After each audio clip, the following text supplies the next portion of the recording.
மகாபாரத போர்ல பாண்டவர்கள் அவங்களோட நாடை இழந்ததுக்கு அப்புறம் ஒரு காட்டுக்குள்ள போய் வாழ்ந்துட்டு இருக்காங்க.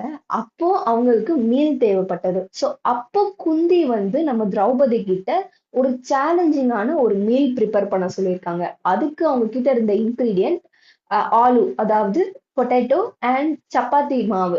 அது இவ்வளவுதான் இருந்திருக்கு. இது ரெண்டுமே லிமிட்டடா தான் இருந்திருக்கு. ஆனா 5 பேருக்கும் ஃபில்லிங்கான மீல் ப்ரிப்பேர் பண்ணணும். சோ அப்ப நம்ம திரௌபதி கண்டுபிடிச்சதுதான் இந்த பானிபூரி. ஒரு ஸ்பைசியான ஸ்டஃபிங் அண்ட் ஒரு டேங்கியான ஒரு பானி. இது ரெண்டையும் ஒரு கிரன்ச்சியான பூரியில ஃபில் பண்ணி கொடுத்திருக்காங்க. அது ரொம்ப ஃபில்லிங்கான மீலாவும் இருந்திருக்கு. அதுதான் இப்ப வர நம்ம எல்லாருக்கும், குழந்தைங்கள்ல இருந்து பெரியவங்க வர எந்த ஒரு எக்ஸிபிஷன், எந்த ஒரு கார்னிவல் போனாலும் ரொம்ப விரும்பி தேடி சாப்பிடுற கூடிய பானிபூரியா இருக்கு.